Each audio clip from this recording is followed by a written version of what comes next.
Hello, everyone, and welcome to a new episode of Midweek Metagame.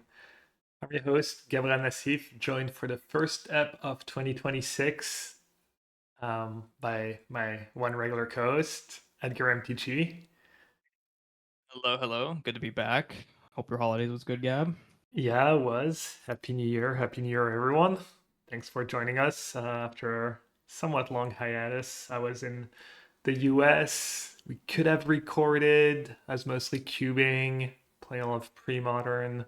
So not a ton of super exciting stuff maybe for the podcast. But we're back and we're gonna get into a lot of stuff, a lot of standard. Edgar played Spotlight Series in Atlanta. We're gonna get into the results. We're gonna get into some new lists with the Lorwyn cards. I have a bunch of lists lined up for the early access event, so go over these. That will cover most of the standard playable cards from Lorwyn. And we're gonna talk a little modern, a little pre-modern, maybe some of the cards for from Lorwyn for modern as well. Lots of things to get into. Before we do so, if you want to support us, you can do so at patreon.com/midweekmetagame. Podcast will always be free. You can watch it on YouTube or on your podcast apps. But yeah, if you want to support us, you can do that. You can also check out my sponsors. Ultimate Guard's one of them. They have beautiful products and not going to be any different for Lorwyn Eclipse. Also, CCG Player if you need cards in the US. Check them out. You can go give Edgar a follow on social media. Check me out on Twitch, all that good stuff. Anyways, back first step of the year. And yeah, that was a big weekend. Spotlight Series in Atlanta, one in France and Lyon. I did not go because I was traveling home, but they're basically equivalents of the old Grand Prix for people who don't know what a Spotlight Series is. So big field. How many players in Atlanta? It was about 700, I want to say, maybe 800. All right, not sure how many there was in Lyon. I'm guessing probably about the same. Yeah, similar amount. I think a little bit less. Yeah, I know that Atlanta was a little bit bigger than like Baltimore was last year, so it was on the larger side, which was surprising because up until like a week before the event, there was almost no one signed up, but I guess everyone put it off. Yeah. Was it 15,000 for first and 10 for second? Or I is want it to 10 say and 10 5? for first. 10 for Yeah, first, 5 for second. Yeah. reminiscent of the old Grand Prix, I think. Yeah. Cool. What did you play? Well, I know what you played, but how do you play? What did you play? How did it go? Yeah, so yeah, spent a good amount of time testing for that event. I tried a bunch of the new stuff, but then I ultimately ended up just playing lessons again. Um, I kind of felt like it ended up being somewhat of a two deck format. I thought the Simic or Abore deck was strong, but I ended up just playing what I was more comfortable with.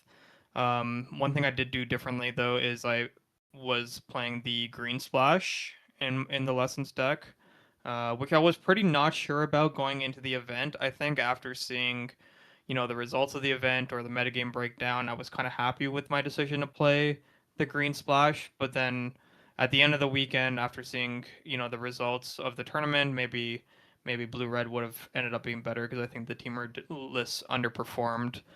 But yeah, I was splashing a copy of Origin of Metal Bending in the main deck with three more copies in the sideboard. Felt like it was pretty important to get an edge in the mirror that way. And kind of liked having access to that stuff against some of the other decks like the landfall strategies and just more people packing stuff like Rest in Peace and various hate cards. And then another reason that I ended up splashing green, and it was actually the reason that what solidified me into green, because at first I was pretty wishy-washy, was after trying Toff in the deck, the red-green Toff. That card ended up actually just being pretty great. I could even see it being a stronger draw to the green splash than even Oracle Origin and Meadow Bending is. Just super strong card against people who are trying to disrupt you. Kind of works with all of your plans. It works with your monument. You get back your ancestral when that's strong. It's just a win con on its own if people board out removal. and I thought it was just a really really strong card. So I played 2 copies of those. Yeah, that was our teammates' match right technology, right? I don't think I had seen that card at all. I know that card was pretty much unbeatable in limited. Felt like I never beat that card when someone cast it. I don't. Yeah, it's funny. I feel like that always happens where there's these unbeatable limited cards, and then eventually someone just tries them in the constructed deck, and it's like, oh yeah, it's also good enough here. But yeah, Matt was the one who tipped me off. I actually had it in my sideboard for a bit before that, but I had only drawn it a couple times, and probably didn't get enough reps with it before cutting it. And then Matt posted that he liked Tough a lot, and I gave it another shot, and he was definitely right. It was a huge upgrade for the deck, I think. Yeah, I had played a bit of lessons before the spotlights, just online, and definitely felt strong, but also definitely felt like people caught up. The Mono Green Landfall deck was pretty popular on Magic Online. One of the reasons was that it doesn't have multiversal passages, and it's not always easy when there's a big standard tournament on Magic Online to get them from the bots, to get them from the rental services like Mana Traders, and yeah, I ended up playing that matchup a bunch. Felt pretty play draw dependent, and Lessons was still good. I never got to try the green splash. I felt like it was hit or miss. Sometimes like annul's really good, and sometimes you just fall behind and you need a removal. So I'm not I'm not sure. Do you yeah, I didn't even know about tough. So you think the green splash almost definitely good because we signed top eight. I think it was mostly like the blue red versions in both Leo and Atlanta, right? Yeah, so Blue Red definitely ended up outperforming. One thing worth noting is that there was a Blue Red version with no copies of Stormcaser's talent that was kind of popping up and getting a little bit more popular. Andre Strosky's been doing his thing where he's posting his daily thoughts on Standard, and I know that his teammate Lucas Tchaikovsky, who ended up top eighting Leon, was playing that version of the deck, and then Andre ended up playing that in Leon as well. And I know Twinless Twin top eighted at Atlanta with an Otterless version as well. So that's something to consider as a possible evolution of the deck. It makes a lot of sense being um, you know especially good right now considering with the prevalence of all the Badger Mole Cubs decks, that's definitely where the Stormcaser talent stuff is at its worst. And you kind of end up being a little bit more pre-boarded in those matchups, and then you can kind of make up for it in other ways after board, with additional counter spells or whatever it may be. Um, but I do feel like I had tried a version like this, and I felt like it was too big of a hit against the mirror and some of the slower decks like Control. Um, but perhaps I was just wrong. Maybe this is just the right direction to go. I know that Andre and Lucas both feel like that this version is actually ahead in the mirror, not behind. So if that's the case, then maybe this is the better direction. Yeah, they get to play two spell pierce main, two quench main, so more interaction for Monument and Arctic Talent in the mirror. The Storm Chaser talent's kind of nice. Sometimes it gets you ahead on the board, ahead on life, and then by the time they assemble Talon Monument, you've got it going too, and it just, you know, the damage just adds up, or, if you don't join Ares demonstration, can get out of control too. That's how I lost Game Free at Worlds, just getting rushed by free otter tokens. But Right, yeah. I think the otters kind of open up a lot of, or like they putting your opponent on the back foot like that kind of forces them to make more awkward plays, or kind of gives you room to leverage some of your other stuff too when you put your opponent on the back foot with that stuff.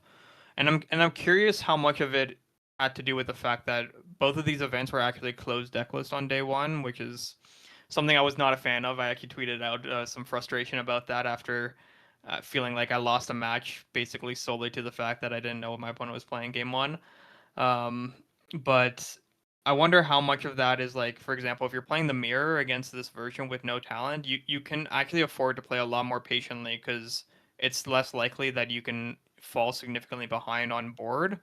And I wonder how many of their opponents are kind of, jamming as if you would in a regular mirror and kind of getting got by these soft permission spells and then walking right into the game plan.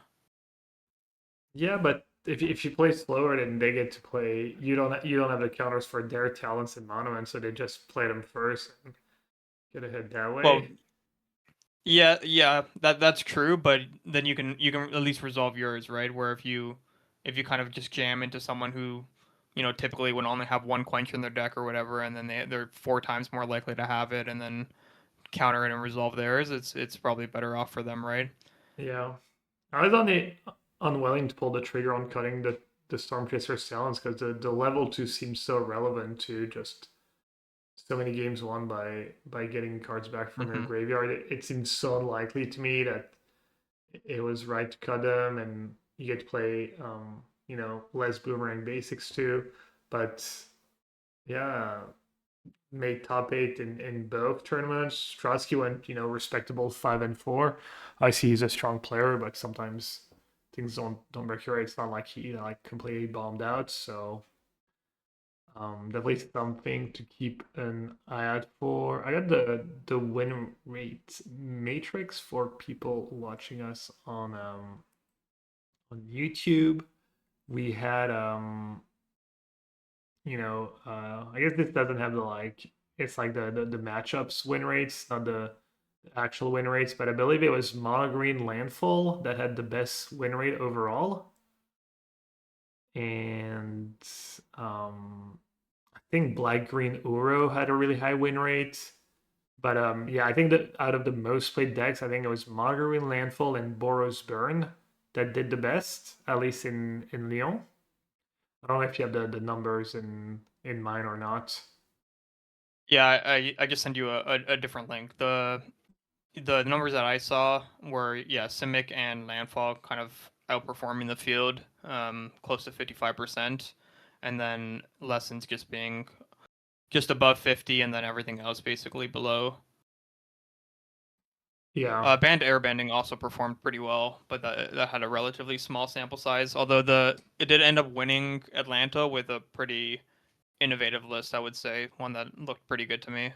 yeah. We can get into it in a second, but yeah, blue green, the most blue green and lessons, the two most played decks, and almost 55% win rate was blue green. So is that a testament to how good the deck is, or is it that people were maybe lagging a bit and mostly focused on beating lessons and not having their plans refined for Simic? Um, what do you think?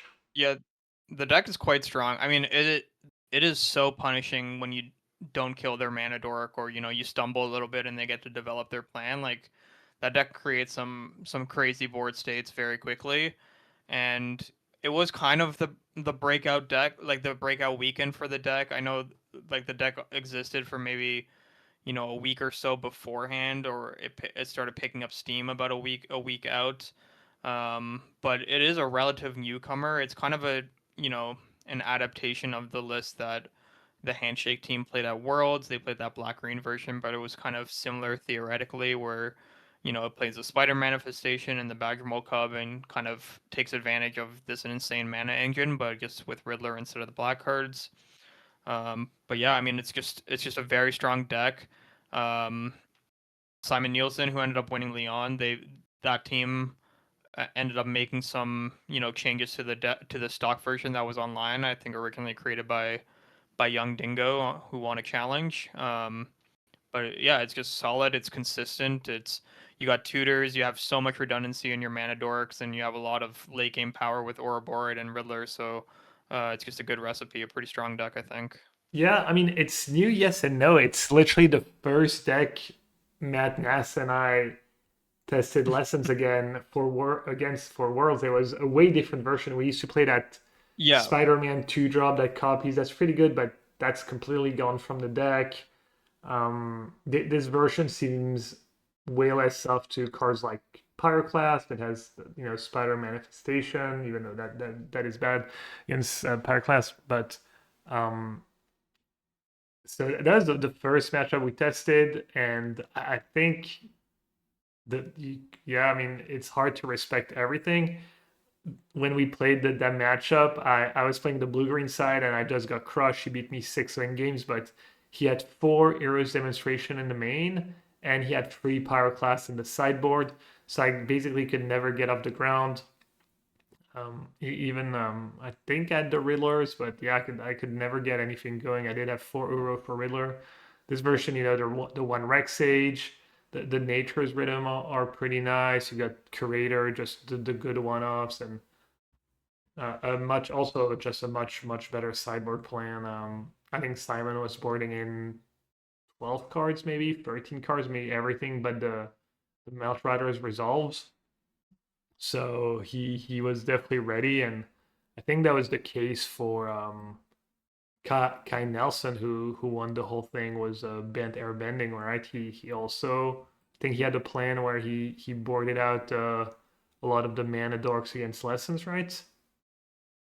Yeah, I think so. And he's just trying to grind out with that 4 mana artifact, which was kind of the new addition to the deck.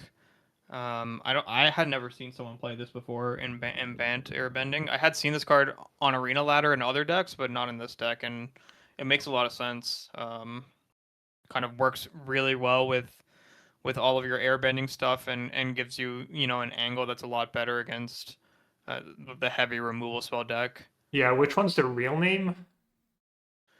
Um, Spider-Man name? if you click back, it's there. It's like Spider Manufacturing something. Interdimensional Webwatch?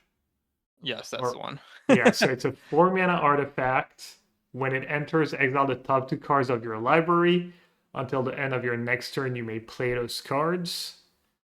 And it taps for 2 mana to cast only spells from exile. So it works with, airbending.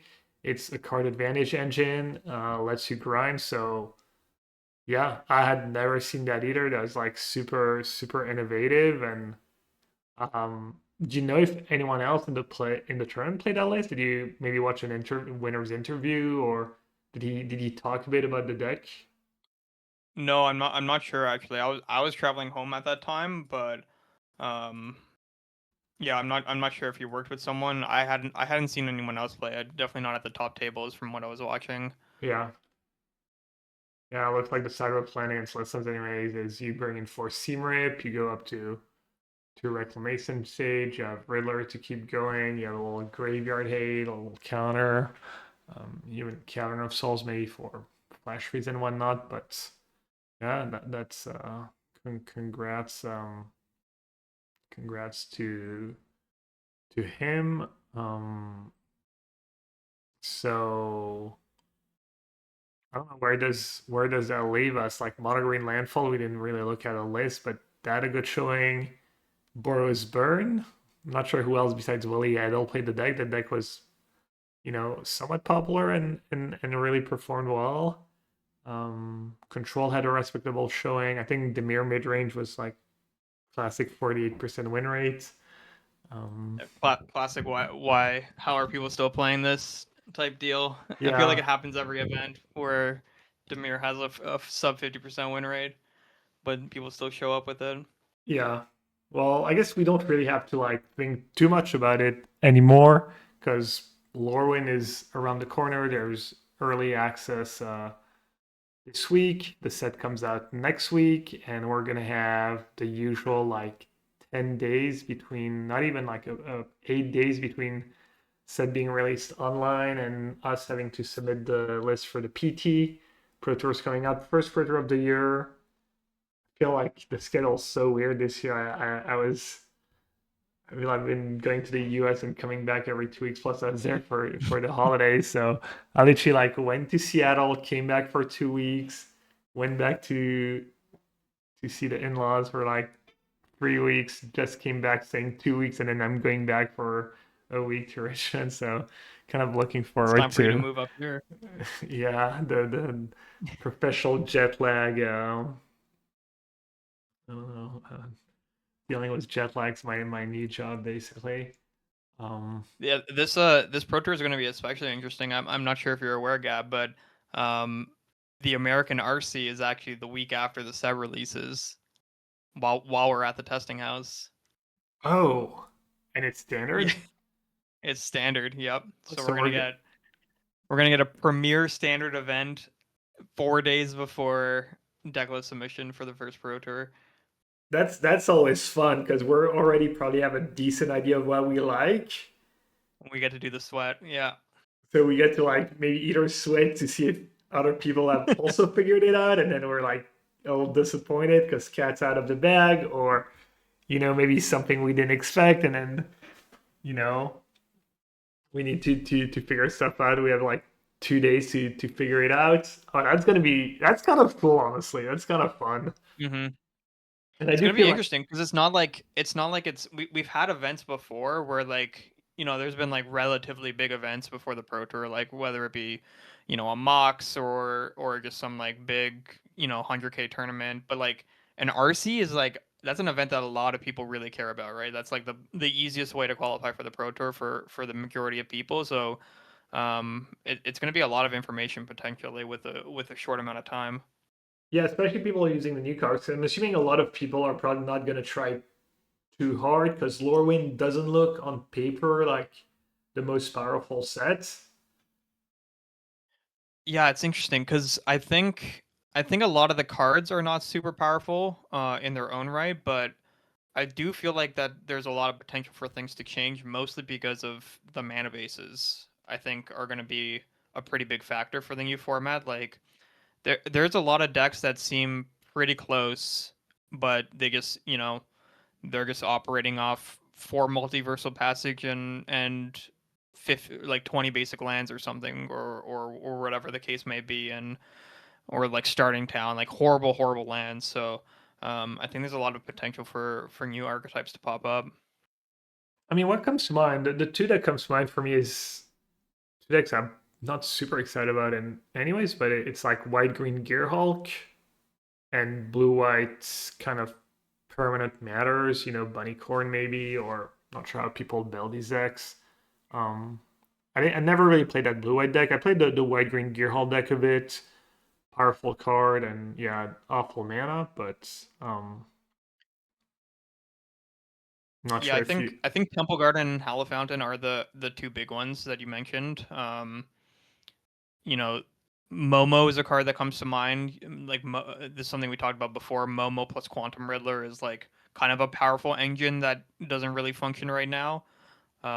So there could be something in that vein. You also have access to, Ang and Aven Interrupter, all that kind of stuff. So um, that's a potential angle. But also just there's a lot of like, tier two or like just below the surface 3-color decks that people are playing right now, like Sultai Reanimator and Jeskai Control, and these decks are going to get a relevant bump in win percentage. Like it's no secret that the Jeskai deck playing 4 utility lands and 12 verges, sometimes their mana doesn't work out, and they're gonna get to alleviate some of that. I was actually gonna say I played the showcase was Jeskai Control and I did okay. I wasn't impressed with the deck, but the mana was actually fine. Maybe I just ran good, Was it? but Okay. yeah, I had almost no mana issues the entire tournament. The Verge worked fairly well because they tap for Seam Rip on one, or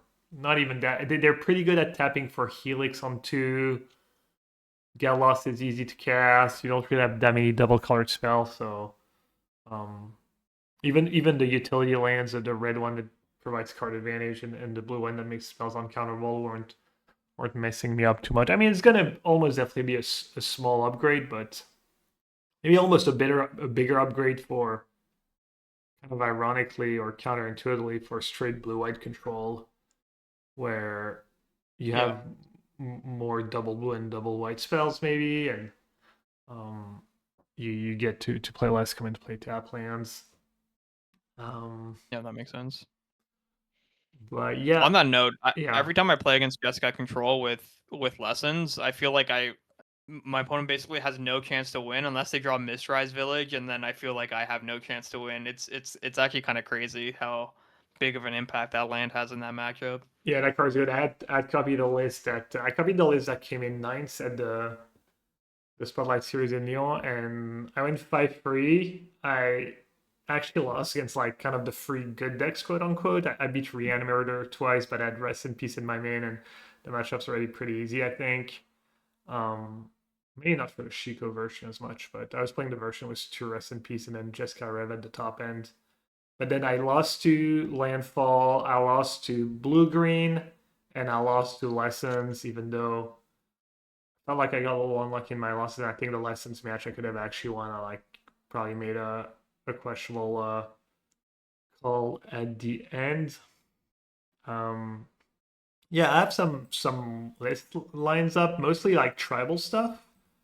I was doing that today on stream, just kind of getting some lists ready for the early access event, and even for the team and stuff. I was coming up with reasonable lists.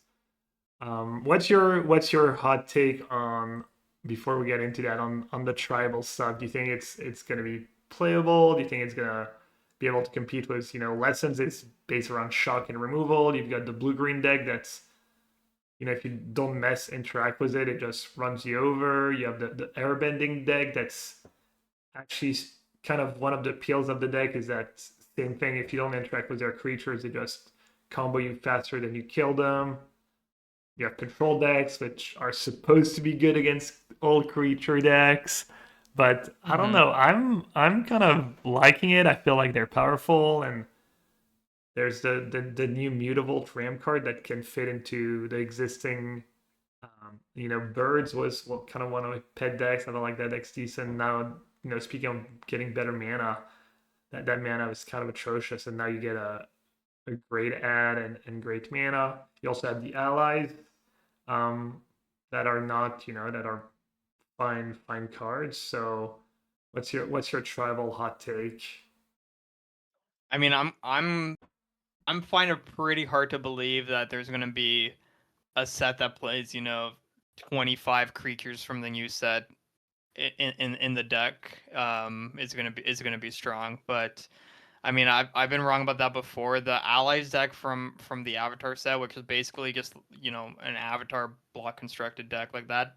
That deck has actually looked to be pretty strong. We didn't talk about that earlier, but I think it's pretty good against the blue red deck. So maybe one of the tribal decks that can touch like some of the good kindred removal spells like nameless inversion, so either fairies or goblins perhaps. Maybe those ones are good enough. Just a lot of high quality creatures and a little bit of disruption will be a good mix, but I'm probably a little bit skeptical on stuff like Merfolk and Kithkin or whatever it may be. Yeah, no, that's fair. The allies version is yeah, these new builds was the black freeman ally that exiles the graveyard. That one's probably pretty annoying for the lessons deck, right?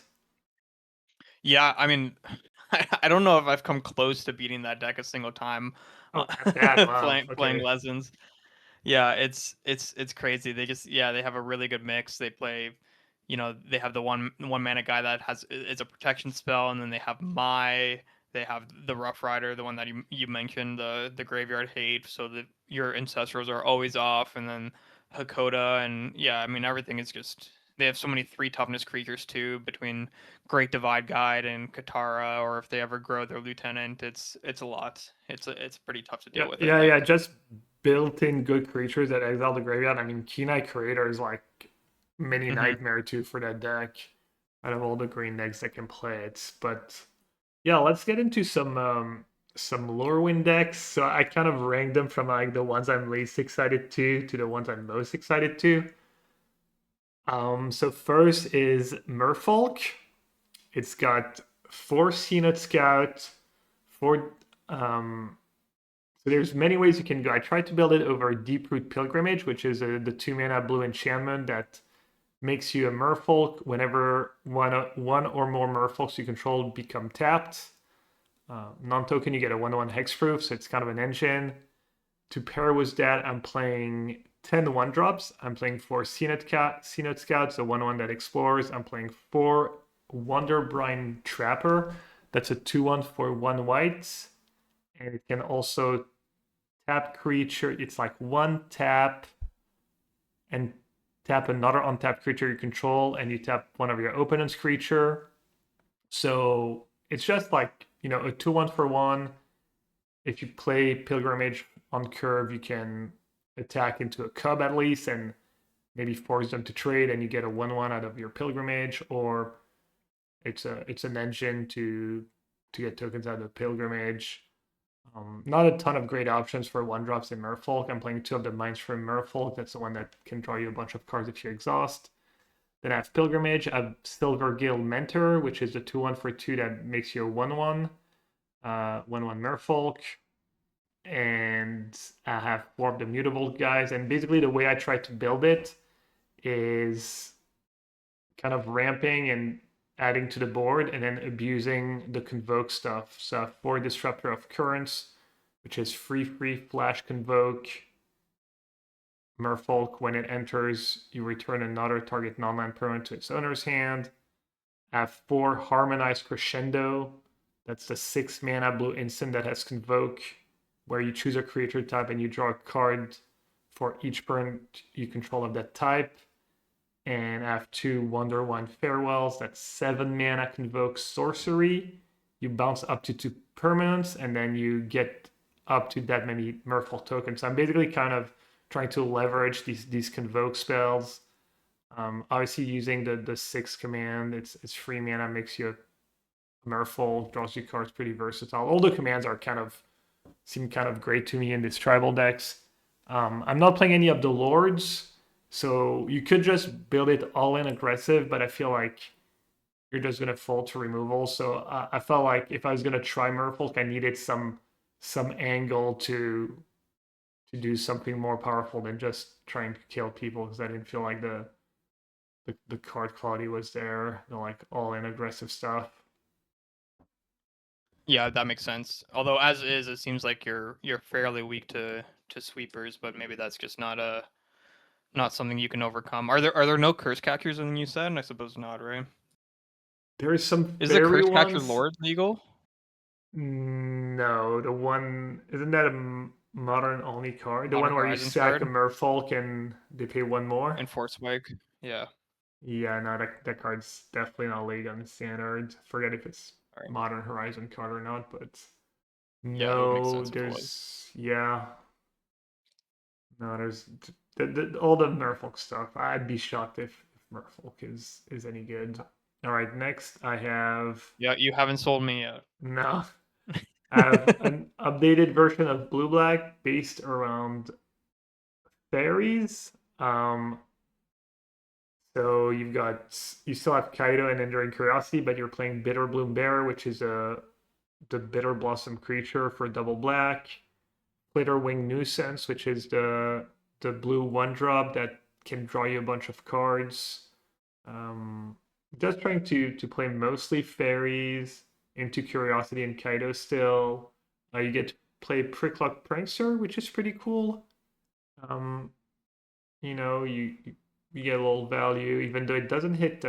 Fairy didn't get a command. Fairy was not like fully supported this set. Um, it wasn't one of the main archetypes, and unlike Merfolk or Goblins, it didn't have like a ton of fairies already standard legal.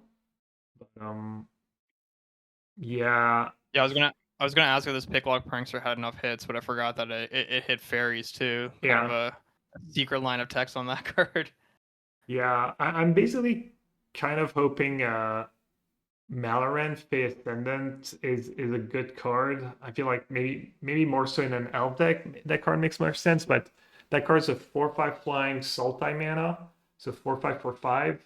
When it or another elf or fairy enters, exile the top 2 cards of target opponent's library, and then once each turn, you may cast a spell with mana value less than or equal to the number of elves and fairies you control from among cards exiled with it without paying its mana cost. So basically, Oh, you play it on turn, you cast it, you flip over their top 2 cards, and if you hit a spell, let's say you hit a 2 mana creature, and you have another fairy or elf, you get to play it right away. If you hit instance, I believe it still matters, right? You can't just play creatures on their turn because it does say one sheet turn. But if you hit instance, you can correct. technically Yeah. play, a spell on your turn, a spell on their turn.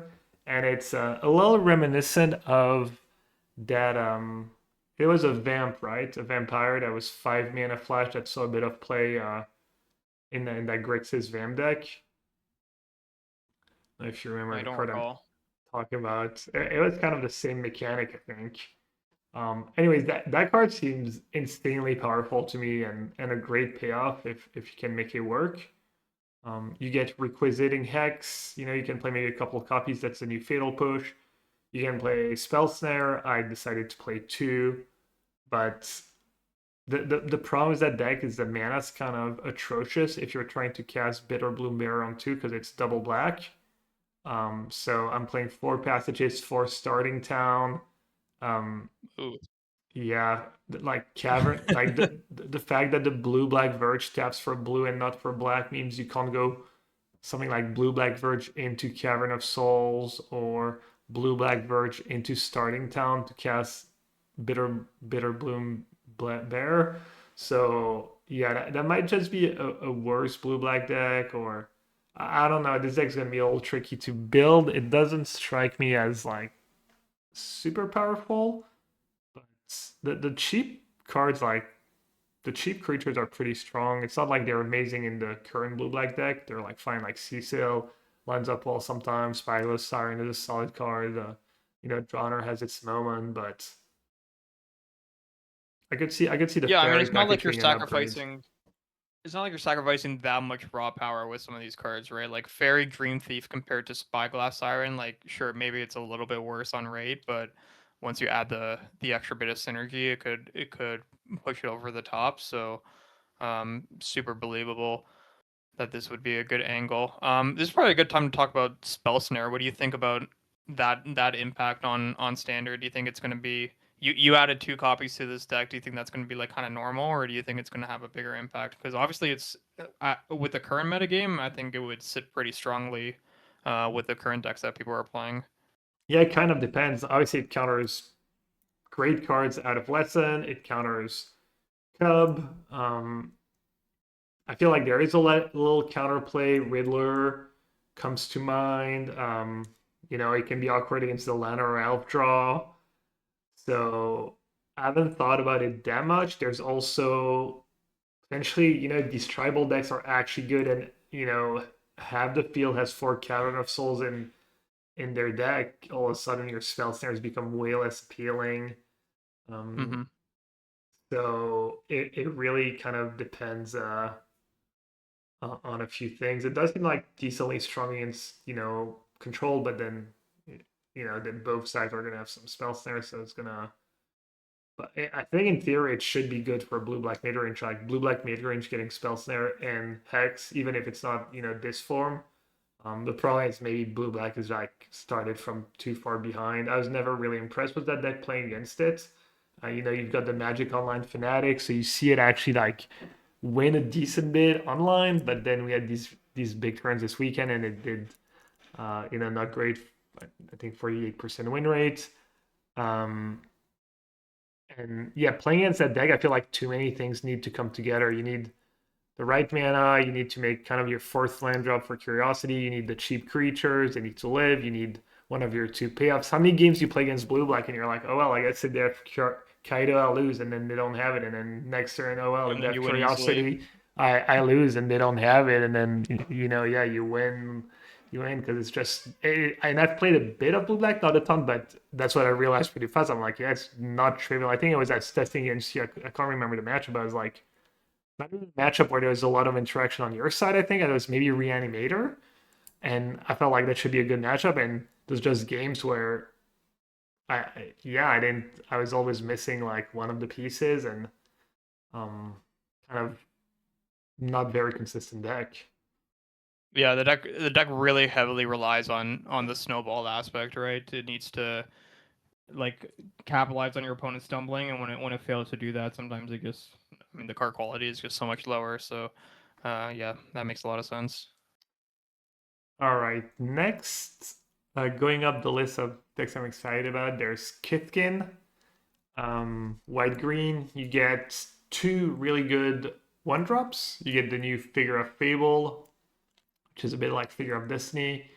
You get a 2/1 for 1 white where you have to reveal a Kithkin, and or else you have to pay 2 more. So usually it's going to be 2/1 for 1 whenever another creature control enters. It gets +1/+1 until end of turn. The third one drops not as good. It's a 1/2 for 1 that you can exile from your graveyard to get a 1/1. You get Bristlebane Battler, which is the 6/6 that starts with 5 counters. So it starts as a 1/1, and as you play creatures, they get bigger, but it has trample in War 2. I'm playing 4 Eclipsed Kipkin. Like each tribe got their Eclipse creature, which is they almost all have the same text of when they enter, you look at the top 4, and then you can reveal either a Kithkin, a Force, or Plains for the Kithkin one, a Merfolk, an Island, or Plains for the Merfolk one, etc., etc. I don't think they're great in all the tribal decks, but I think that the Kithkin one's pretty good. It's cheap, and you actually kind of care about the body. Sometimes the problem with these cards is that the body is not the most relevant, so the card advantage is nice, but it doesn't even feel like you're getting that far ahead. Playing the new Sentry, 2/2 first strike lifelink that can put stuff into play. You've got Brigade, the free drop that gives you a token, the white-green command that costs free. Played a couple mutable explorers, 1 Clash and Festival, and 1 Kin Binding, which is that 5-mana enchantment that gives you a Kithkin every turn and then pumps your creatures every turn, depending on how many creatures you've played. So this one's like pretty straightforward. Very linear, very one-dimensional, probably the most one-dimensional tribal deck, but it does seem kind of fairly low to the ground and very consistent and pretty good at doing a thing. And then you can potentially abuse Abandoned Air Temple to pump your team. Yeah, I don't know. I could see that deck. I don't know. Can it compete with like the Cub Engine, blue green, tons of mana and kill people faster? You do have command that fights at least. A tiny bit of removal. What Yeah, are and the your figure can be evasive as well, right? I think when you level it up. So the figure is 1/1 for 1. First level for 1 mana becomes a 2 free, and then for 3 mana it becomes 4/5, and at 6 it becomes a 7/8 protection from each of your opponents. So it is a pretty big upgrade on Figure of Destiny overall. Mm-hmm.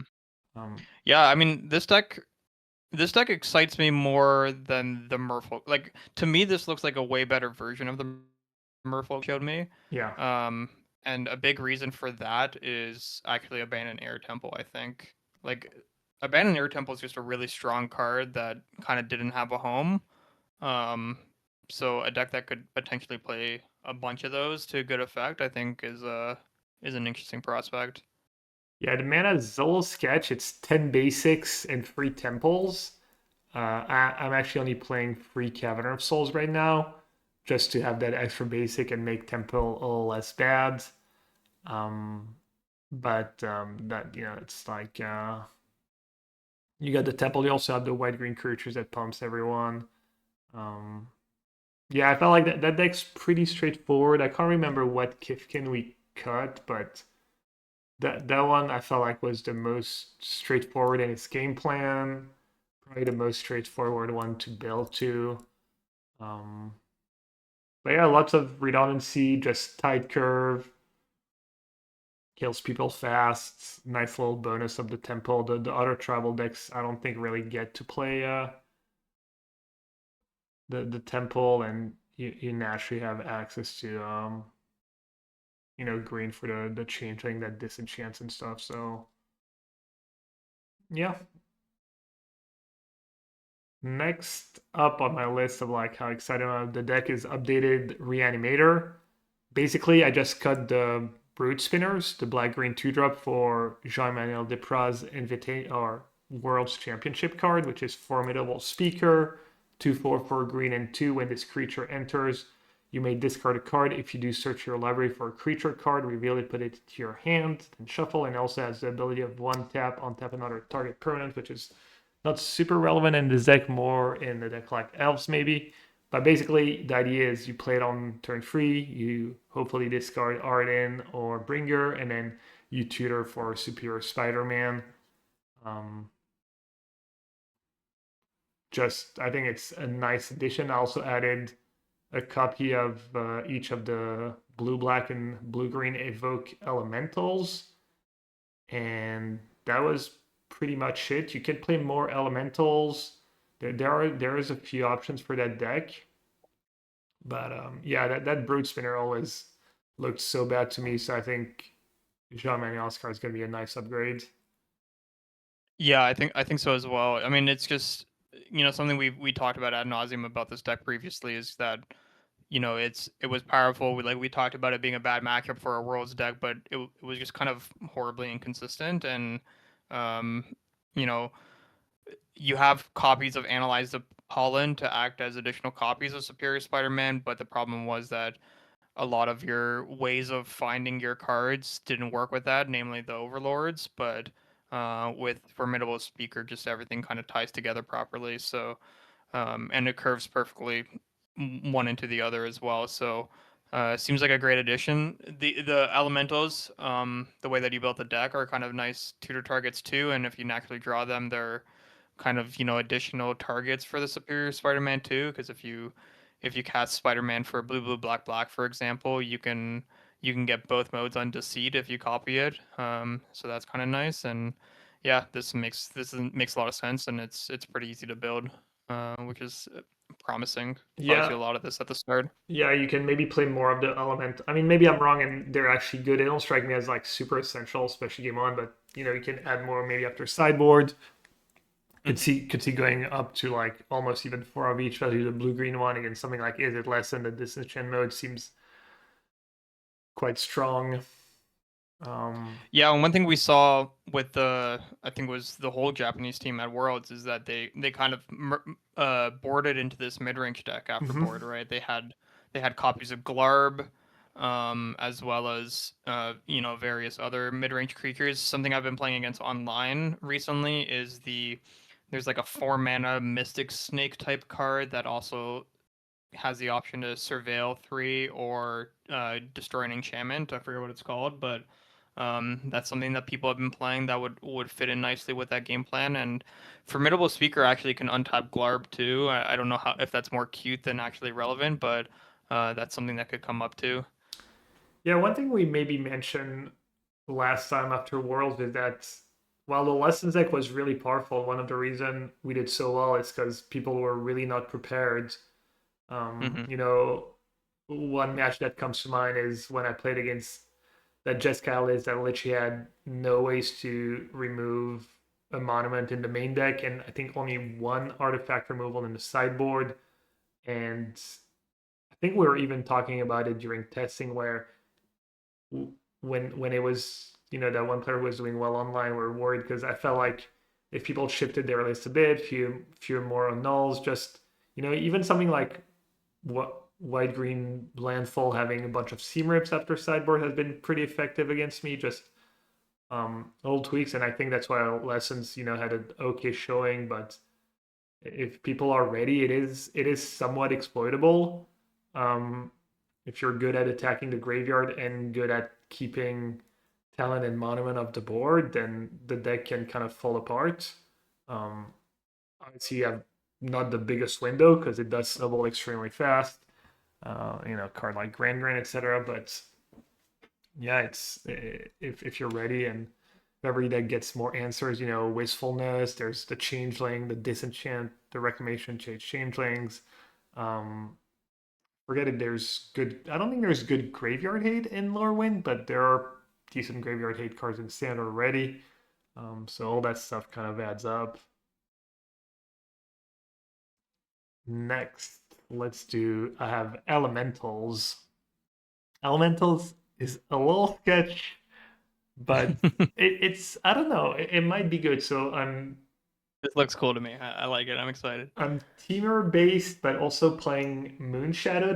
Moonshadow was the last card we added when we were building the deck. I wasn't sure how to round out the deck. I was thinking about trying to maybe play Burst Lightning as cheap removal, but the mana doesn't even really work when you're playing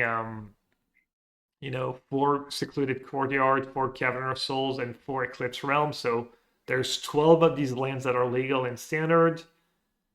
Gathering of Souls makes your creatures uncounterable, but Eclipse Realm taps for abilities of the creatures and it also taps for the kindred spell, so the commands. And then Secluded Courtyard is basically a strictly worse Eclipse Realm because it does type for the creature's abilities, but not the kindred spells, only creature spells. So I guess Gathering of Souls has its upside, Eclipse Realms has its upsides, and then Courtyard's kind of in the middle. But yeah, for Moon Shadow as my only 1 mana card, that's kind of the problem. Maybe with that elemental deck, you don't have really good 1-drops. Playing 4 Ashling Rekindled and 4 Flame Braider on 2. Flame Braider is the new Smoke Braider. I think it's basically just a 2/2 Smoke Braider. It taps for 2 mana in any combination of colors. Spend this mana only to cast elemental spells or activate abilities of elemental sources. So obviously really powerful card if it lives. And I'm playing 4 of the Mutavault Ram card, 4 Spider Manifestation, which untaps when you cast a creature or a spell with mana value 4 greater. Same, blue-green uses it pretty well with Riddler and Nature's Rhythm, etc. And it's kind of the same here with all the Evoke Elementals. And then I'm playing Vibrance, which is a red-green Evoke Elemental, Deceit, which is the blue-black one, and Wistfulness, which is the blue-green one, 4 of each as my top end, as well as 4 of the Elemental Command, which is 5 mana. They all have like the ability to copy the creature type. That's on all of them, and then this one draws you 2 cards, deals 2 damage to each creature target player controls. That strikes me as potential really strong ability, especially if you can cast it on turn 3 of Flame Braider. We say you need to interact with blue-green, but blue-green's like not super great at interacting with you either, so it could be like you're just kind of going over the top and using command, and then it makes treasure tokens, which doesn't seem like the greatest, but comes in handy. And the mana actually works. The mana I think should be pretty reasonable. Yeah, and the interesting thing about this command as well is that, like with the Spider-Man, it's kind of a way to cheat, all of the ETB abilities on the current incarnations. Probably a little bit more difficult in this deck because it means you're gonna already have one of those sticking in play, so you already have access to a lot of mana. But it's something that could come up too.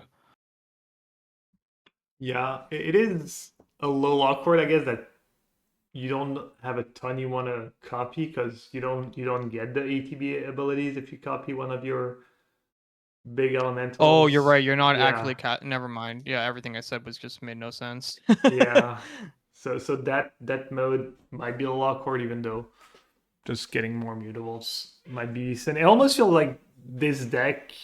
I feel like maybe it's like too slow to get going, and also it maybe doesn't even go over the top of something like we're gonna see elves and goblins, or so that one looks all sketchy to me. You do have I didn't put in this in the main deck, but you do have access to a mini FTK. It's a 1/1 for a red and one, deals damage to a creature when it enters, depending on how many color of permanents you have. So it's not even the greatest because on 2 it might not kill a cub. You might, if you don't have Moon Shadow on 1, basically the only way you can trigger it is going Moon Shadow into that to deal 2 damage. It's like okay in the late game, I guess, and it's pretty cheap. You can maybe copy it, but what you do have access to is I forget the name, but it's basically 9 mana. It's blue. It costs X less, where X is the highest casting cost you have in play, I believe.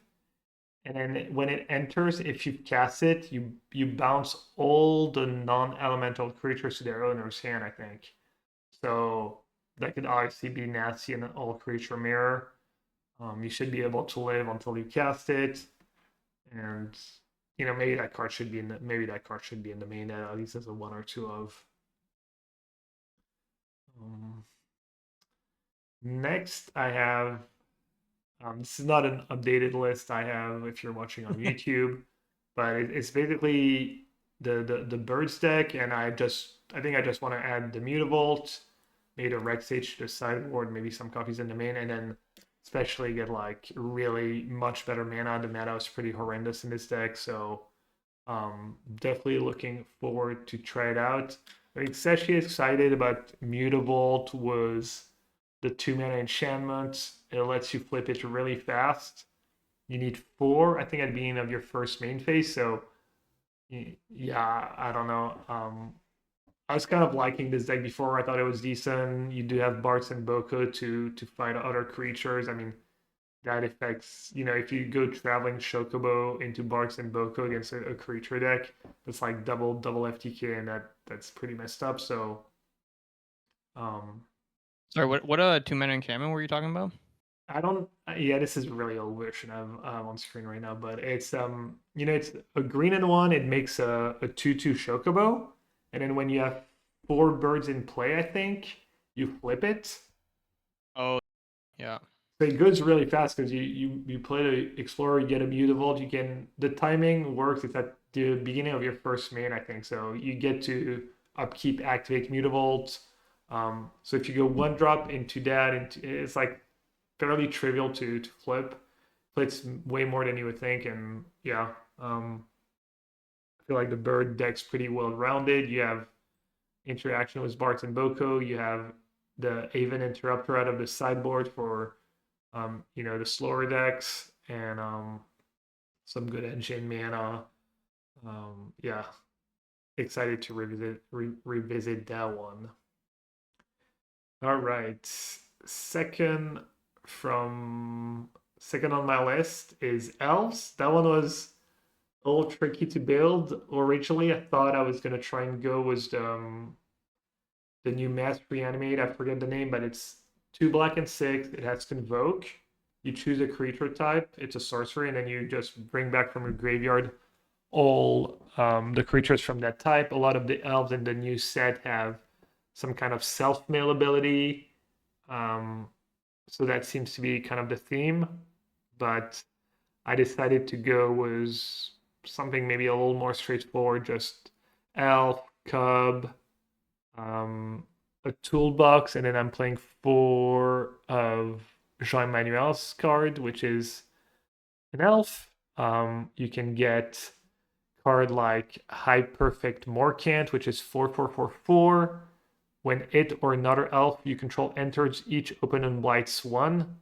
That means they have to put a -1/-1 counter on a creature they control. So not super powerful, but it also has the ability of tap 3 untapped elf you control, you proliferate. So you play it, they get a -1/-1 counter.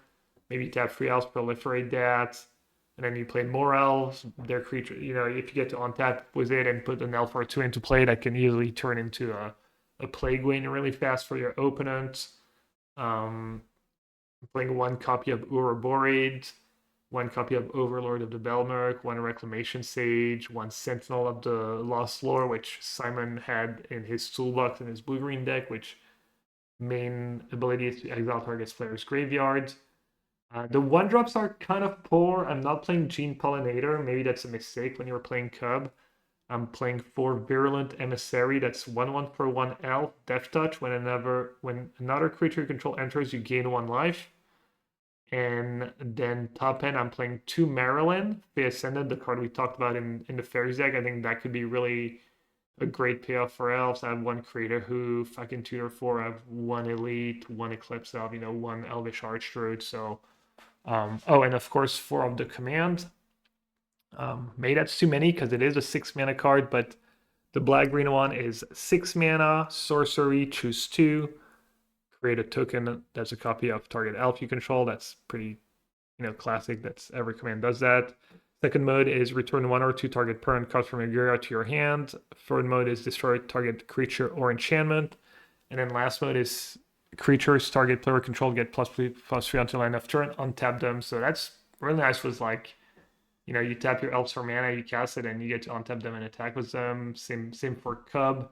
It is all your creatures, not just the elves. So, yeah, I don't know. Just the cards look powerful. You have a bit of interaction. You get to abuse Maryland. If that card's good, this deck's probably pretty good at abusing it. Do you, how do you think, like for instance, the deck would line up against Lessons or Blue Green? Mm, Probably not great against lessons, if I had to guess. As built right now, it seems like you don't have a lot of redundancy with your ramp, um, and then a lot of like the tutor creature stuff is kind of disruptible by removal as well. So you're gonna have more access to Craterhoof Behemoth on average, I think. So maybe that puts more onus on the Lessons deck to have a sweeper for some of your like small guys. But um, I feel like that this deck is kind of missing like a way to generate more board presence, like a Dwynen's Elite type card, to really take advantage of the go wide aspect. Yeah, I'm only playing one because I only have 8 Elves 1 drops, so I wasn't Right. sure what to do. Also, Jean Manuel's cards, the toolbox is nice, but adding a 2/4 for free to the board, not sure.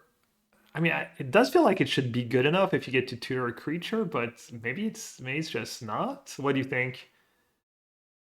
It might not be great in this version of the deck. Yeah, Like I thought that this was gonna look more like an Elvish Archdruid deck was kind of my thinking. Um, like maybe you play more copies of Archdruid. Maybe you keep the speakers, but like kind of make a smaller package, and like the main focus is to kind of just like bridge the gap towards Craterhoof Behemoth, and then you can use speaker to untap Archdruid as well as a little bit extra ramp, or the charm, right? Because you can, even if you tap all your creatures, you can use the charm as an overrun with the speaker and the Archdruid. So maybe that direction would be better. yeah, maybe not just playing 4 Elvish Archers is a mistake, especially with the command. That's a good point. You could also play a lower version, a version like much lower to the ground, and play more champions of the perfect. I think the elf champion's pretty good. It's 6/6 for 4, and um, whenever you cast a creature spell, you draw a card. It does have the whole like behold an elf and exile it, meaning you either have to have one in hand and you exile it, and they kill your champion.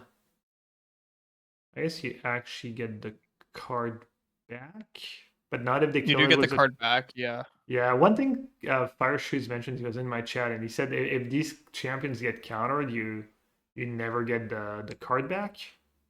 That's true, yeah, but they can't.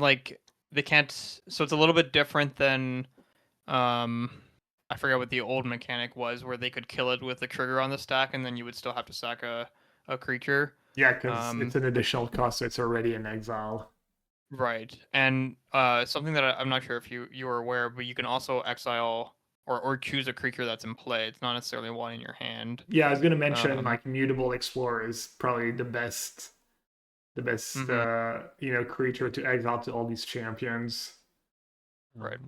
Yeah, I have 4 copies of that, so yeah, that one I think was pretty tough to build too. Lots of directions you can go. I'm not playing any of the new elf that self mill.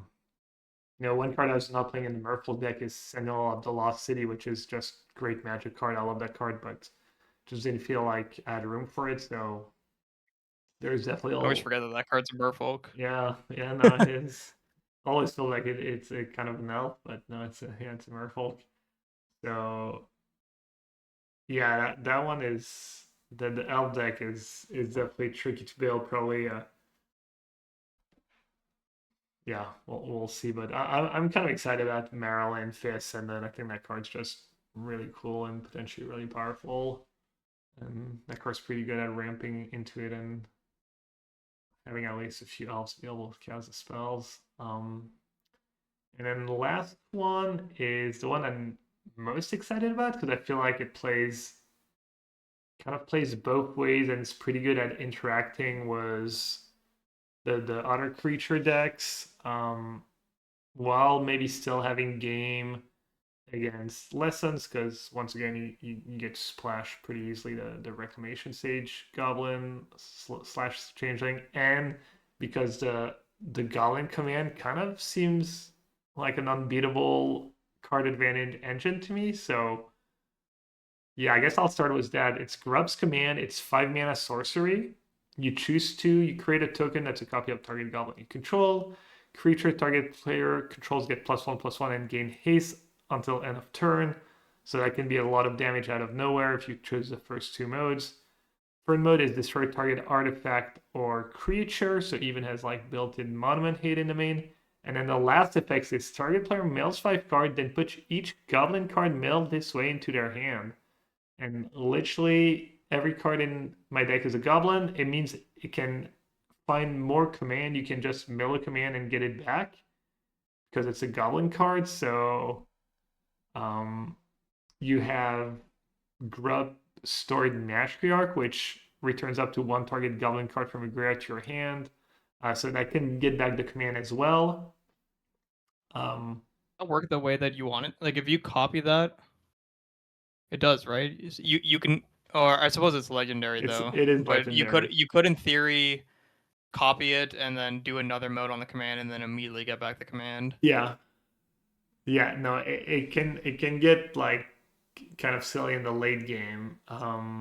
So the angle I took was um, not playing the some of the old goblins people used to play. I only have one whole squad heavy and have no Krenko mob boss. I'm still playing 4 Burning Bastronauts, which starts your engine. It's a 1/1 menace. I'm playing it because it's pretty good at triggering the 2-drop, the Seer Splicer Goblin. That's a 2/1 for 2 raid. When you attack, you get a Goblin. My other 1-drop of choice is the new one. It's the cycle of 2/1 for 1. You have to behold a goblin or pay 2 more when you cast it. It's this creature con block. It's a 2/1, and when it dies, destroy target creature an opponent controls with power 2 or less. So kind of what you're trying to do is you play that, you have Blight, you have a card called Scuzzback Scrounger, which is a free 2 for 2. At the beginning of your first main phase, you may Blight 1 if you do create a treasure token. So like against another creature deck, you can go that black 1-drop on 1, then you play Scrounger, you blight your 1-drop, you kill one of their creatures, you get a treasure. Maybe you rebuy that 1-drop with Grub, or um, you have Stadium Headliner to have a removal that you can recur with Grub's 2/1 for free. That basically Gravedigger as a goblin spells, also flips and copies. I mean, there's a lot of text on these cards. Um, so I'm not sure Do a lot, yeah. how palatable the whole thing is for people who are listening to us, but um, yeah, basically I feel like Goblin has decent ways to interact with creatures. It also has Taster of Wares, which is a free 2 for a black and 2 Goblin Warlock. When it enters, target open and reveals X cards from their hand, where X is a number of goblins you control. You choose one of those cards, that player exiles it, and if it's an instant or sorcery, you can even cast it by paying any type of mana. So just attacks your opponent's hand. Could easily be a 4 of, could be, maybe I'm playing 2 in the main, planning to have 2 more in the sideboard. One interaction I didn't mention is you play Nameless Inversion, which is 2 mana removal spells, which you can get back on curve with Scrub as well. So more interaction there. Yeah, I mean, Taster of Waves gives you game against the slower decks and just sidecard overall. You have a bunch of recurable interaction, and then you have, Grub's Command at the top end. I'm splashing for the Mutable Explorer. That's pretty trivial, I think. You have to play a few extra Shocklands, but might be worth it. And then you can have access to the Reclamation Sage Changeling after sideboard. Um, Champion of the Weird is a cool card against other creature decks as well. So yeah, once again, like bunch of decisions to make as far as the build, but that one seems like, I mean, it could be underpowered overall against the best decks, and it could not be enough against something like Lessons, but kind of looks like It has a whole package, has a good curve, powerful cards. You don't have to play anything weird or bad, and you kind of have answers to everything. Yeah, I really like the look of this one. I especially like that it seems like it's fairly aggressive the way that you have it built, but like a lot of these creatures are like super annoying grindy cards as well for maybe the post board games. You can board a little bit bigger if you need to, and you have access to 4 Cavernous Souls naturally, so that's going to be a bit annoying for some of the counterspell heavy decks. Um, yeah, I mean this deck looks pretty great to me. I'm a little suspect on this Mutable Explorer splash, um, but maybe I'm underestimating the strength of that card. Yeah, It does ramp you nicely into the command. my hot take was that it was like the best card in the set. So I'm trying to play as many of these decks as I can, but maybe, you know, maybe I'll play a bit with the card and realize that it's like I mean, nothing I think special. like that card curving into any of the champions, I think is just an extremely strong curve. So, I could see that even being an engine that we would want to lean into, like either in this deck or into the elf deck. Yeah. Just playing more of that stuff. Um, because all the champions have really high impact on the game, and if you get to behold the explorer after casting it, and then they have to like groan and kill your super powerful 4 drop before giving you back your extra mutavault is that could be a real engine. Yeah, I kind of like that it curved into the red black command too, so Hmm. we'll see. But I feel like that one's potentially maybe the best one and can maybe be able to compete with the other tier one decks. Well, the good thing is that we have Jim back for this pro tour, so True. if that's the if that's the deck to play, I feel like we're gonna know it one way or another, um, come the testing house, and I feel like there's a good chance that Jim plays it regardless. So. Yeah. One deck I did not rebuild is, Blue White Control, Jessica Control. We talked about Spell Snare. There's a card called Seer in red. That's a red and one instant. Deals 4 damage to a creature or planeswalker. So lines up pretty well in the format. Still doesn't kill Riddler and a few other cards. I don't think you can like cut Get Lost for it or cut all your helixes for it. Um, Yeah, I was wondering about that. Like, how many 4 toughness creatures are there that are a concern? Like, is it well, actually even going to be better than Helix on average? there's Landfall did really well, and Landfall's basically all 4 toughness Okay. creatures like Ice Sail, Yep. Harmonizer.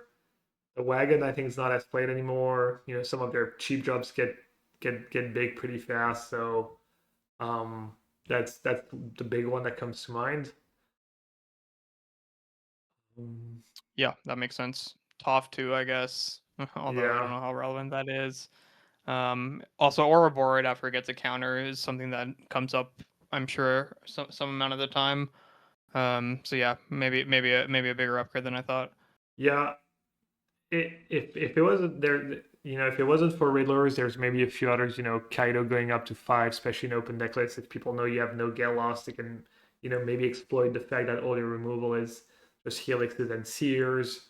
Um, maybe Helix has to go, but going face with Helix is decent in a lot of matchups, and obviously the life gain Also, the is life gain great. is nice too. Yeah, Yeah. so while it's a good card and might be playing some numbers, I don't know how meaningful of an upgrade it is. Um, Same for Spell Snare. I know it dominated standard last time around, and I mean every deck does have great 2 drops, so that one's kind of a Yeah, it's interesting because it dominated standard last time, and also kind of standard and Magic has just naturally gotten faster since however long ago that was, right? So, yeah. um, I know people were casting like signets and stuff last time Spell Snare got printed, so it was quite a bit different of a texture of a format. So, Yeah. um, maybe the cards are just too strong on raid now, and that's going to change how it looks. But I can't imagine playing a blue deck and not like at least considering that card like for its entire legality and standard. Yeah, no, I think for sure the control decks play them. Another downside is that the blue white verge and the blue red verge don't have for blue on one. So that can make, for some awkward mana bases. Um, but yeah, obviously, we'll probably play this at least a little control, even though I wasn't blown away by control last time around, and um, hasn't been doing like super well. I guess just get control at an honorable like what 54% win rate, 52 this weekend. Yeah, it's been doing okay. Yeah, Yeah, nothing special, but it's certainly a contender. Certainly something that people need to have on their radar in the current format for however much longer it lasts. yeah, It's a type of deck that's good against these Badger World Cup decks, right? At least in theory. So, um, maybe in practice, the Badger World Cup decks are gonna, find ways to kind of exploit the tools that they have. But I would assume that the control decks are gonna improve more than they will. yeah. Could be another part of like sideboard plans to just, for instance, against the lessons deck, just boarding a bunch of spell snares could be appealing for some of the decks. And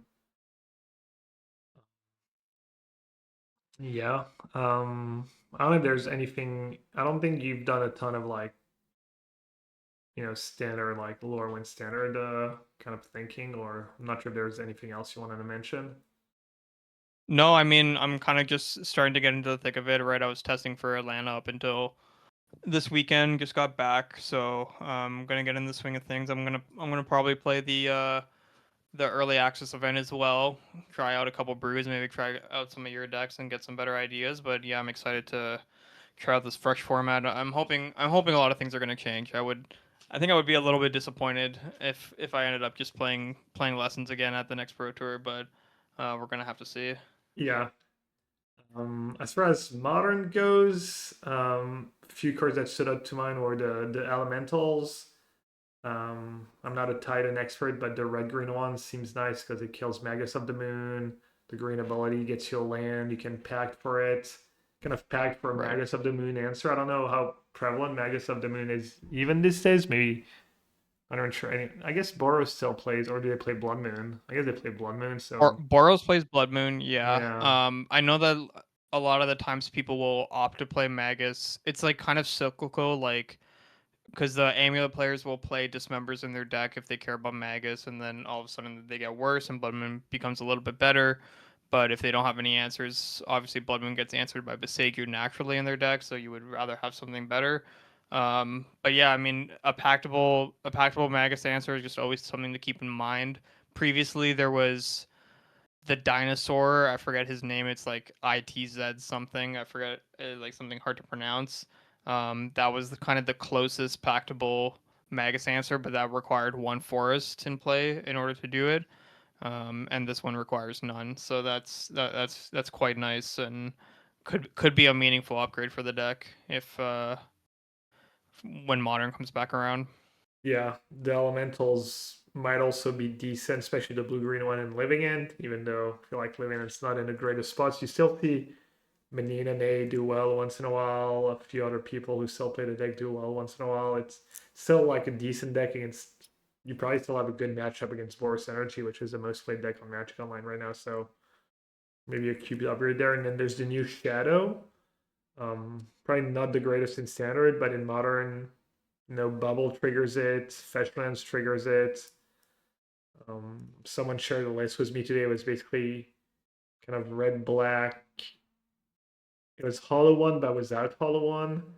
So it had Detective Phoenix, Chandler, Bowmaster, Faithless Looting, these kind of cards. So I think there's a bunch of ways to build around was the new Shadow and a bunch of color combos. And Yeah, I then could even see it in like a blue black Oculus type deck as well, just yeah, with like that deck already kind of wanted to play a lot of fetch lands, surveil lands. Mishra's Bubble is not a crazy card to include. You can play Thought Scour too, which could make blocking the new Shadow a nightmare for your opponent if they think they have a decent block. But you could just always hit a spell off your Thought Scour or permanent rather, and blow them out for no value. So yeah, I'm excited about the Shadow.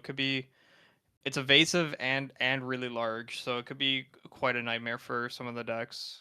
yeah. Rock can trigger it too if you have currents in hand.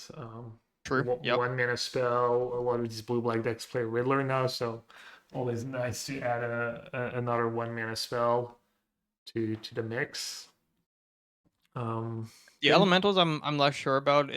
I mean, it's obvious that they kind of tone them down in terms of abusability, right? They don't work when reanimated. They don't work off ephemerates, so we don't have to worry about that stuff as much in modern. But the thing you said about living in, like maybe they're just good enough on raid, and then they come back with a body later for their effects.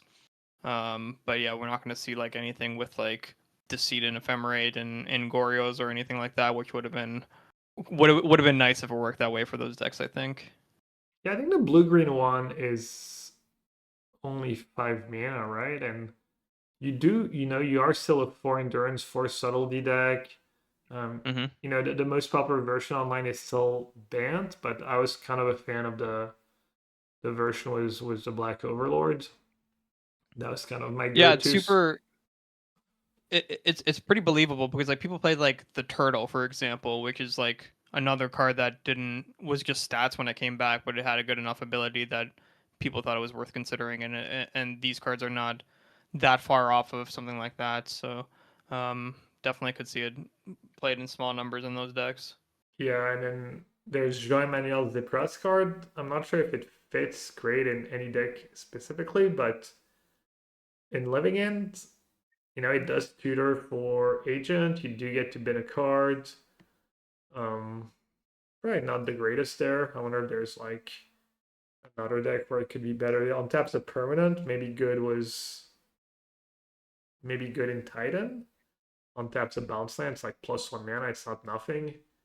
There's Lotus Fields too, but Uh, yeah, it seems tough. You can only. I know we just talked about this card a bunch, but they were all like 30 creature decks, so I didn't think about it. You can only discard creatures to the ability, no, right? you Or is can it any discard card? any cards, but get a creature. Oh, I see. Okay. Oh, that's better than I thought then. Oh wait, Um, yeah, I'm pretty sure you can discard any cards.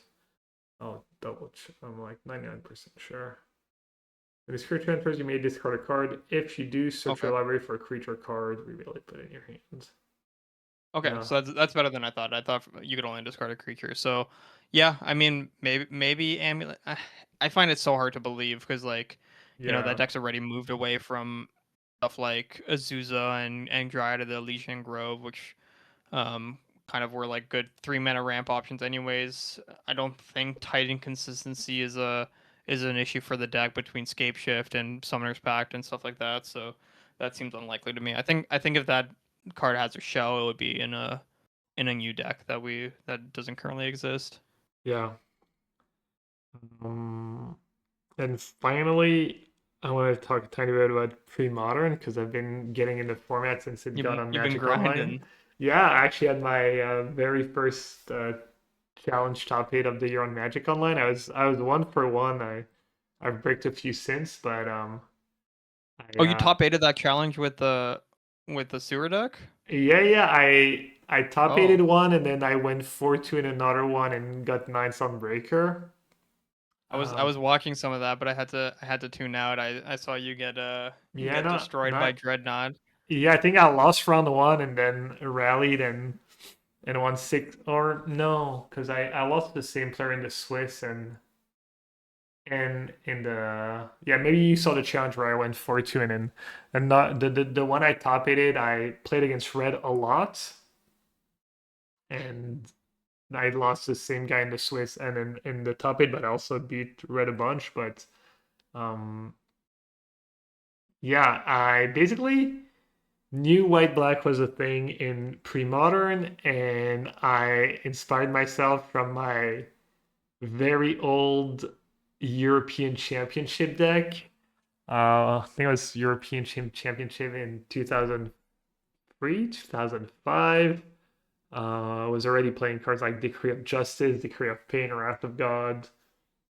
Not sure if Verdict was legal, but yeah, the my version has for people who know pre-modern, basically the most of the white black decks play Exalted Angel and a few other creatures, and I decided I didn't want no good target for Smother, Shock, Bolt, whatever the case may be, Sword to Plowshare. I felt like even against the red decks, they were usually gonna have a Bolt to kill it, and I might not have time to cast it for 6 mana. People play card like Sulfurized Vortex, so I might even not even be able to turn the corner with it. And yeah, basically my only win cons are Decree of Justice, Eternal Dragon, which has been like amazing, and then also have Undead Gladiator, which is a slow but steady cycling engine. I played the rest, Sword, Skeletal Scrying, Jor's Verdict, some sweepers, for Vindicate. And yeah, it's been a ton of fun. It's been good. The most played deck on Magic Online, I believe, is just Slide Model Red, and that matchup has been really close and tough. I have free Circle of Protection Red in my sideboard. I think I even played for the challenge after that, and I have a few changes in mind, but yeah, it's been fun. I want to try Black Green next. Um, but people watching on YouTube, you can see the list on screen. For people listening, you can always come and ask me questions on my stream or check out my Twitch VODs. I have a YouTube channel too if you want to go back and watch the matches and stuff. Not too hard to find. I have a TCG player link too, as like all the deck lists I play on stream. But the MVP for me, that I don't know about MVP, that the card that, let's say, overperform, as in I didn't think I was going to do as much as it did, is Dust Bowl. I've just been winning a lot of games just dust bowling people into oblivion. You hit them with Gerard's Verdict, you vindicate a land, and then you finish off with Dust Bowl.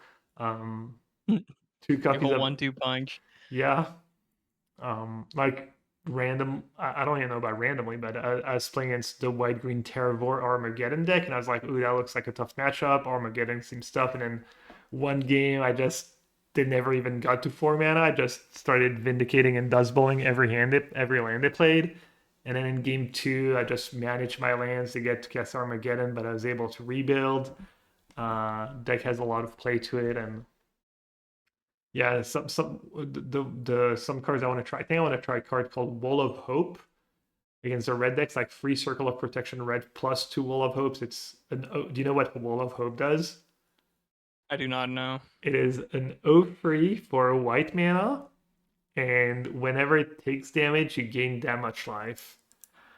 So you have a few options besides Circle of Protection red. You have Ivory Tower, you have Warmth, which is like 2 mana enchantment. You gain 2 life every time they play red spells. The Replenish deck plays Sphere of Law because they have Ancient Tomb and it's higher impact, I guess. That's 4 mana enchantment, prevent 2 damage from every red source. But anyways, yeah, it's been enjoyable. Looking to try other decks. I played a bit of Stasis. Um, Definitely will keep playing the occasional challenge or prelim on Magic Online when it fits the schedule and fun formats.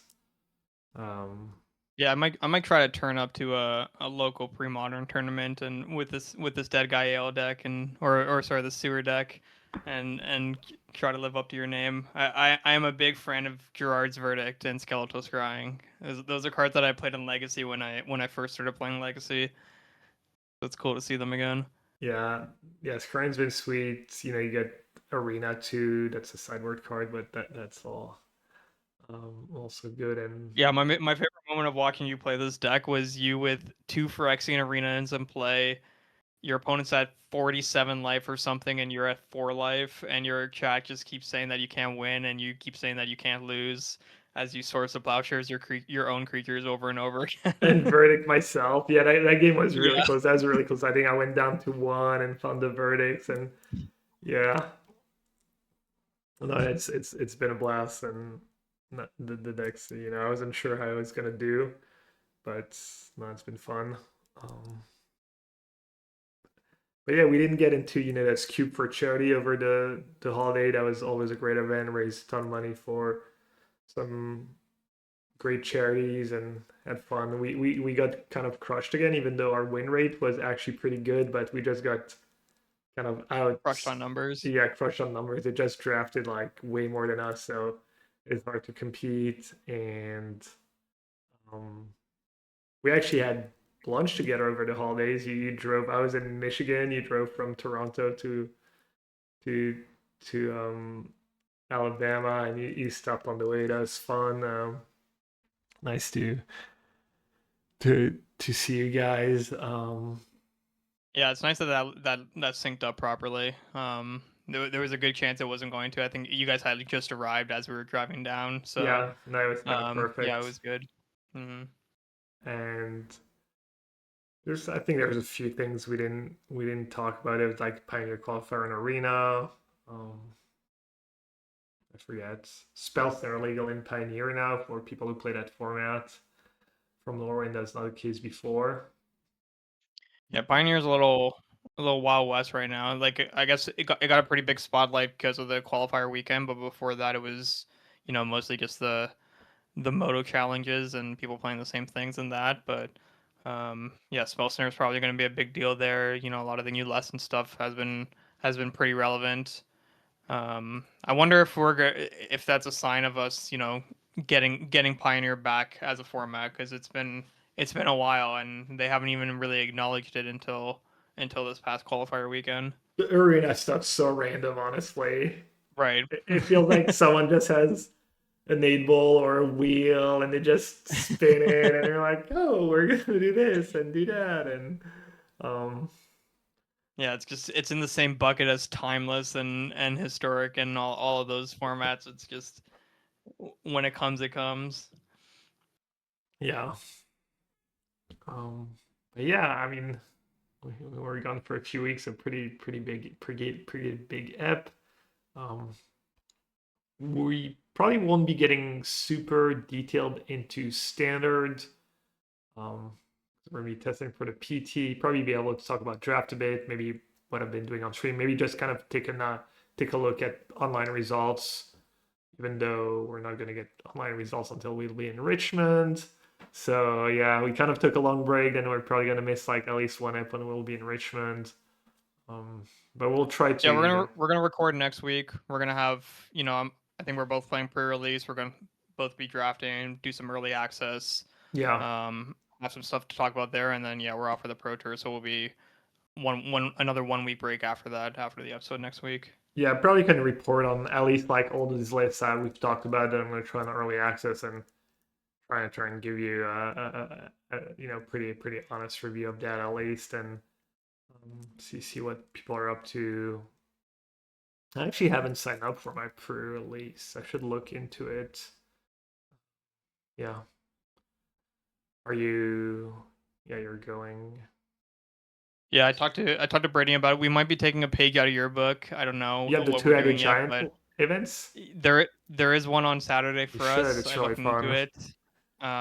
Yeah, we're definitely gonna go play. I don't know if we're gonna do the solo or the two-headed giant, but uh, yeah, I'm excited. I haven't been to a pre-release for a few sets now, so it's gonna be good to see some friends play some Magic. A friend of mine owns a store too. It's gonna be I don't get to see him that often either, so it's gonna be a good time.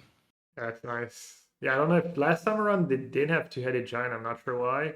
And then this time it might be too late because the pre-release fill up pretty fast, but maybe I'll look into it now. But yeah, if you made it this far, as always, oh, for a life on the line, the most important. We got it. That's everyone's favorite segment. All right, let's do life on the line. If you're new, life on the line is a theoretical tournament. If you win, you live. If you lose, you die. And we have to bring a deck for the formats we've talked about. So I guess this is gonna be standard, Lorwyn standard. The PT is this weekend. You've played literal 0 games of new standards, but even worse than death, it's your PT on the line. So what are you playing in the PT? As much as I liked some of those tribal brews you put together, I think they're a little rough around the edges. So I'm not a super big believer yet. The deck I'm probably most excited about from the get go that was a strong deck before, and I think is going to get a really strong upgrade after is the Sultai Reanimator deck. Um, I think the list you were talking about looks good. The JED card feels supernatural in there, and then you get access to the powerful elementals as tutor targets or more copies after board. I think that's just a really good package, and I would be pretty happy to play that deck, I think. Fair, fair. Damn, that's a tough one. I'm definitely going with one of the tribal decks. Either goblins or birds for me. I'm trying to think if birds I was has I had a enough feeling you were gonna pick birds. if birds has enough interaction to deal with the mess up creature deck and the control decks and stuff like Reanimator.